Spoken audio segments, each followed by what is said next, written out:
好，朋友们，让我们用热烈的掌声，有请2012年伦敦奥运会冠军吕小军。听到了吗，小军？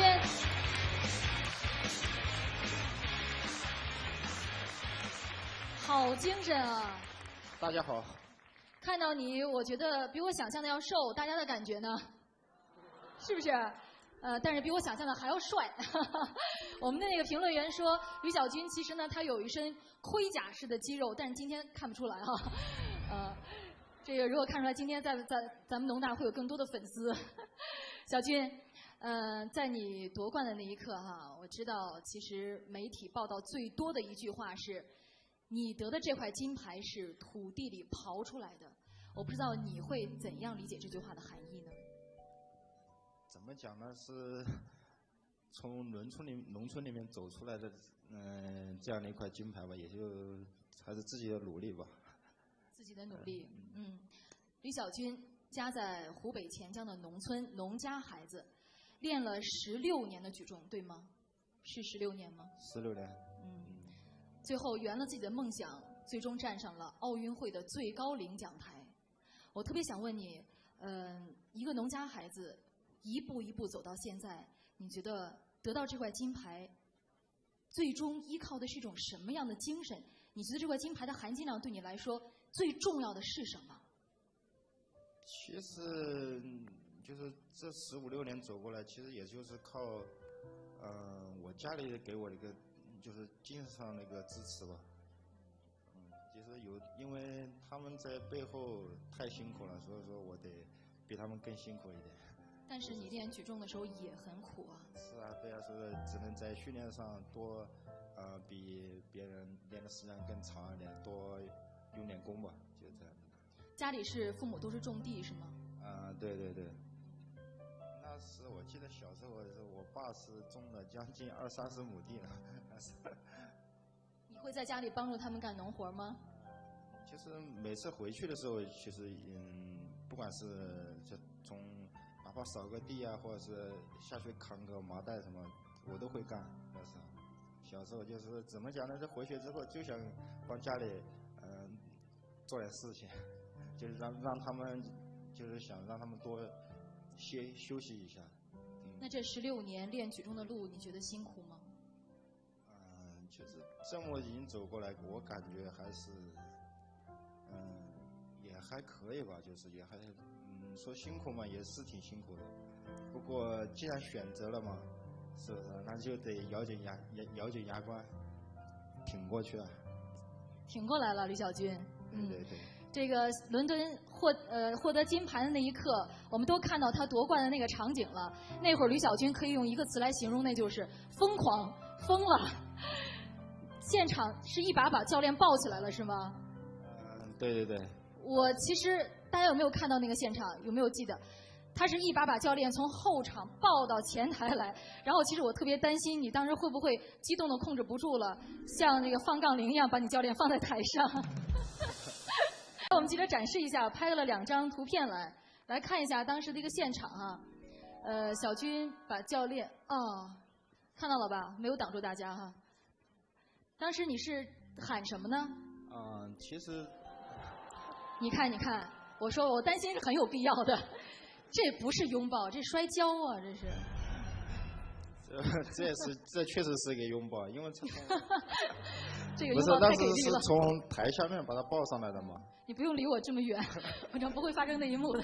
来，中间请。可以看出你跟教练的感情特别的深，对吗？对对对，我从08年底跟着我的于杰于指导。于教练哈，于杰教练，我们都叫他于杰教头。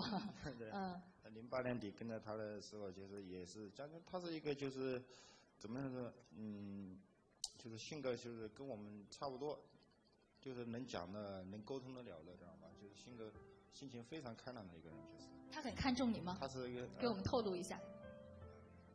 他特别看重你吗？怎么讲呢？刚开始的时候特别会好好的培养你、栽培你。也不是，就是怎么说呢？也是举重嘛，我们那个圈里面的，也是每次有个全国比赛都比较了解，就是哪个队员怎么样。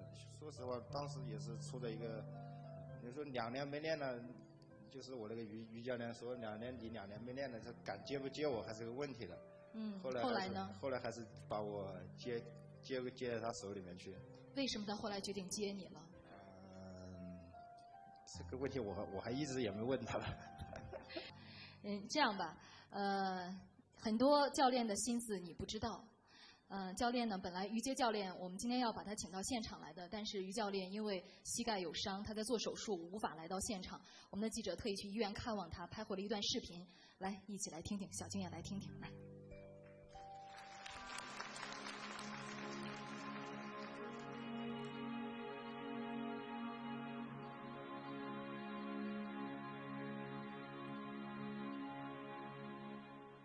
我希望小军呢，能以这次奥运会这个冠军为契机，以后呢，在体育这个领域里更好。他的目标还是要到16年再去拿一个奥运冠军，这种契机，努力的去拼搏。在其他领域里呢，还是以这种体育的精神、拼搏精神去努力的去要求自己。听到了吗，小军？藏在教练心里有个很大很大的梦想是寄在你身上的，他希望你再去拿一个冠军。对，我也是，现在也是在为16年在做准备。加油，加油！谢谢。我们把掌声送给小军，让他继续实现下一个梦想。也把我们的祝福带给于教练哈，祝他早日康复。好，感谢。小军来这边请啊。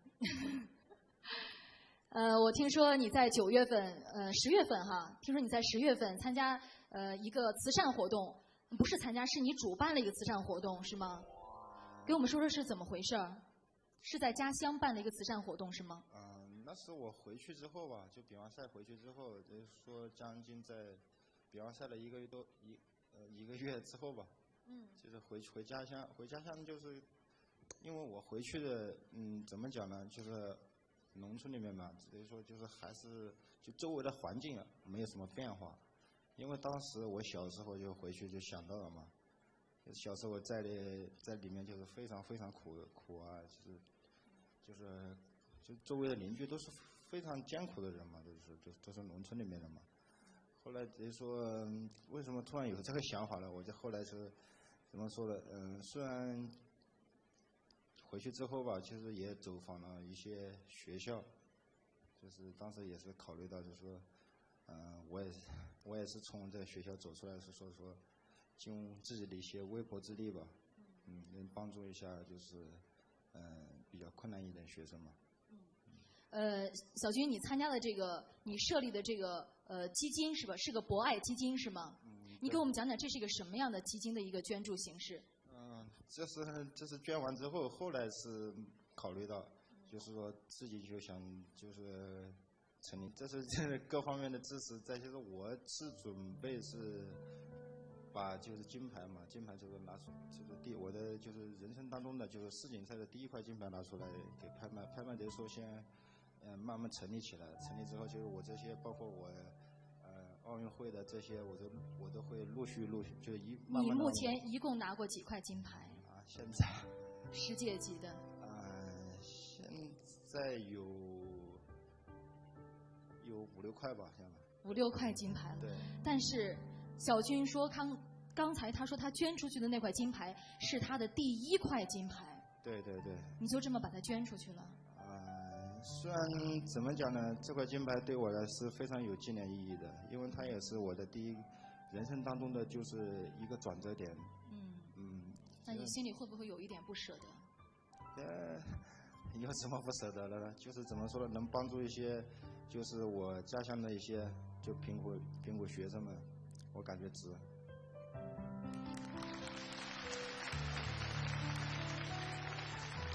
小军平时训练是不是很少回家？大概多长时间能见父母1次呢？怎么说呢？反正练举重，我出来之后吧，练举重呢，就是我是2000年出来之后吧，将近有12、13年了吧，就是没回家过年了。12、13年都没有回家过年。对，就是没跟家里人在一起过春节啊、30啊，就是。我估计平时父母看到你都是比赛的现场，在电视上看到，是吗？都是一般都是在电视上看的比较多一点，他们。但是今天我们这个现场不一样，小军，你往左看，看看谁来了。好吧，没想到吧？来，阿姨，谢谢大家啊！来，阿姨中间请来，欢迎您，介绍一下，这是小军的妈妈王爱萍。我特别想问一下吕妈妈，平时见不到儿子，其实肯定是特别想他，但是看到他练习这么辛苦，你最想对小军说什么？最想，反正平时都蛮想他吧，想的时候又不敢跟他打电话，又怕影响他的训练，所以说我们都打电话打的也蛮少。连打电话都很少打，怕影响他。怕影响他的训练。小军平时小的时候他就特别有力气吗？你有没有发现他这个特别的天赋？小军小时候，那个时候我们家庭很贫困，我们种地种的蛮多，那个黄豆，他那一收入呢都是4、5千斤的，4、5千斤呢，我就说呢，搞那个袋子装，可能装170、80斤。一个袋子170、80斤。170、80斤，我就说跟他的爸娘抬上去，他说不用抬，他说拿过来抱上去吧。就像抱教练就抱上去了。我说你抱得动吗？他说我抱得动。那会儿他多大啊？那个时候还是在武汉训练。在那会儿还没有来到这个北京，来到国家队训练。初1、初2的时候吧。那会儿一个人就抱170、80斤的粮食袋子，一下子就扛上去了。不过现在对于小军来说根本就不在话下了。他的奥运会最后一个抓举的成绩，最后一个杠铃是204公斤，我没说错吧？对。204公斤。阿姨，刚才小军说他小的时候帮你干农活，他会干农活吗？他会干。会干啊？他会干什么呀？会挖土、开拖拉机。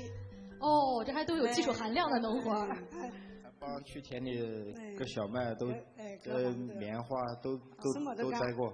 那是妈妈的好帮手。什么都干。他是不是跟您最亲啊？家里应该是跟妈妈最亲啊。所以我爸最亲。跟你爸最亲，也太不给妈妈面子了，你看看。就喜欢他的爸。那为什么呀？我要问问原因了。为什么他小时候蛮调皮？我把他管得蛮严，管得非常严。调皮正常，管得严也正常。管得非常严。能有多严啊？当时我爸就老护着我嘛，对不对？怎么说呢？他的爸爸唱红脸，我就唱黑脸。你看，这是爸爸妈妈的计策。小军孩子这么好，你管他这么严干嘛呀？现在行了，现在他懂事了，很孝敬我们。对，挺孝敬我们，懂事了。懂事了。那您觉得他在拿到奥运冠军之后和之前，您觉得儿子有什么变化吗？变化挺大的。什么变化呢？变好了还是变坏了？变成熟了，成了一个大人，挺会疼人了，孝敬爸爸妈妈。学会孝顺了。对。更加孝敬爸爸妈妈。对。其实还是变得怎么讲呢？还是多回家看看，那就更好了。在你向梦想冲刺的时候，也有机会常回家看看。阿姨今天也是一直在忍着哈，因为刚跟小军在台上还不能完全释放他的感情。我们知道心里发崩，心里发紧。他不是，就是不能看我比赛，一看我比赛，他就这种太刺激了，就是有点心脏有点受不了。那奥运会那个比赛现场，我猜您没有敢看那个镜头。没有看。没敢看。不敢看。小军就像刚才妈妈说的一样，确实比过去更成熟了，长大了。我们能够看到的是，过去小军是自强自立，自己能够勤奋刻苦练习。现在他会学会设立博爱基金，帮助别人了。阿姨有这么个好儿子，是您的骄傲。感谢这个主持人的帮助和没有，这感谢您的教导。让我们把掌声送给小军，也送给吕妈妈。谢谢您，谢谢您，谢谢大家。先请阿姨休息。好，小军还要在这儿。好，接下来的时间我们交给杨宇。好，小军，我和在场的老师同学们一样啊，都是夏天的时候，从伦敦的赛场上认识了你。那么今天呢，我们又认识了你的很多其他的侧面，知道了你吃了多少苦，也知道了你现在开始拿出一点精力啊，做慈善公益的活动。再给你敬爱的妈妈，我们也支一招啊，以后每年到秋天家里丰收的时候，你就跟举重队的朋友们说，咱们一起到我们家玩一趟，是吧？然后到家，半天的功夫，家里农活就全干完了啊。杨宇，你的意思说冠军都是这么练出来的，是吗？对，给他们增加一个丰富的训练的机会啊。这个小军啊，我想问你啊，这个大家也都很关心，在咱们的举重队里，比如说在国家举重队，像你这样从黄土地走出来的运动员多不多？一半一半吧，就是说。一半对一半啊。对，一半对一半。那我们就很好奇啊，像你自己觉得，从这个泥土当中走出来的选手，在训练当中，在比赛当中，跟那一半相比，你有什么特点，有什么长处？我特点我就感觉就是，一个是我的一个家里面的一个精神支柱，再就是我就是比较认练，认练就是精练是吧？对，认练啊。就是我怎么讲呢？就是能练吧，就是也能练呢，就是认练就感觉就是教练给你安排活儿，然后你说这比我爸给我安排的活儿轻多了，是吧？差不多这个意思吧。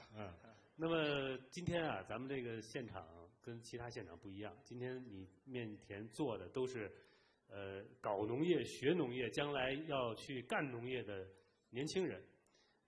你现在虽然是从你黄土地里走出来，但是我们刚才看到了，你的心、你的根还都放在黄土地上，所以你跟在座的老师同学们，有什么话要说？因为他们是要将来走到黄土地里边去的。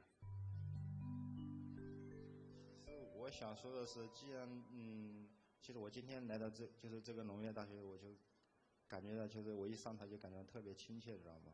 因为农业大学，它就是相对说跟那个就是农业嘛，对，跟你一样都是三农领域出来的佼佼者。对，相对来说跟这差不多有点，就是我想说的就是用我，就是我平常我自己鼓励自己的话是吧？对，就是给自己多一点信心，多一点支持。好，谢谢小军。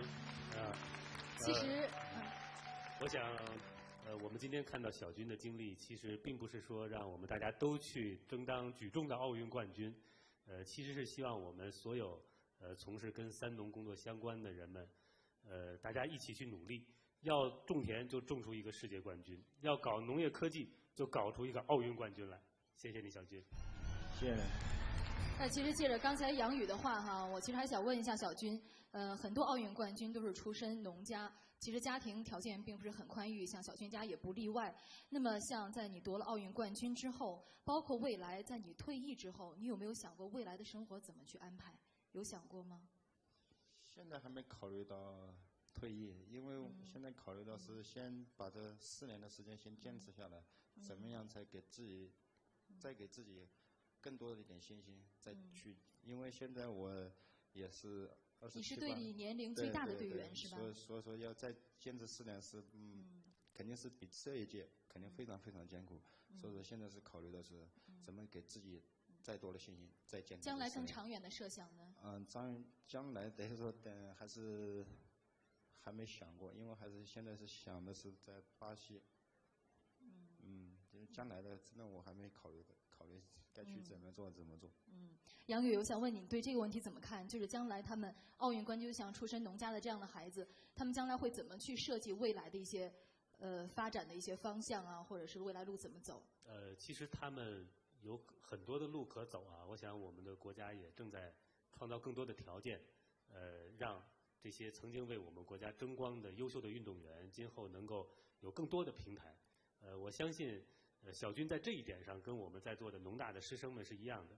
我们所有的人其实都靠自己的努力，靠自己为这个自己的在自己人生的路上所积累的每一点汗水，最后都会找到下一个平台。所以我想得到奥运冠军绝不是小军给我们留下的他人生的最辉煌的时刻，也许他未来的辉煌我们一起看着小军能不能够在另一个平台上创造新的辉煌，让我们来祝福他。好，谢谢杨宇。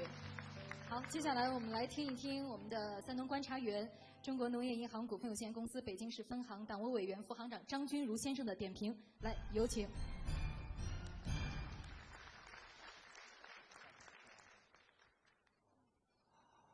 我本人也是一个超级的体育迷，在今年8月2号的凌晨，在电视屏幕上见到吕小军在男子77公斤举重比赛连破世界纪录夺得桂冠的那一刻，我曾经为你振臂的欢呼。那一刻，我觉得你是那么的伟大和非凡。张行长，您是他的粉丝啊？我感觉那时你是在用力量在呐喊，用成功在宣言。今天在节目开始之前，有一个短暂的和吕小军交流的机会，我也试图探寻荣耀背后你多方的风景。其实在之前，你不仅比常人付出了更多的汗水，你也历经坎坷和磨难，而且用孝顺和坚强撑起了一个温暖的家。之后你又用智慧和勇气擎起了人类共同的五环。相信你，吕小军，在今后的时间里，你一定会勇往直前，立地顶天。祝福你2016再夺冠。好，谢谢。小军，加油！小军现在还在路上啊，继续向一个梦想接着另外一个梦想冲刺。有什么特别想说的？其实有这么多人给我的支持，我相信我在16年，应该没问题。我们都是你的支持者、加油者。那接下来呢，我们的农大的同学们就要为我们大家演出一个节目，这个节目就叫《超越梦想》，来一起欣赏。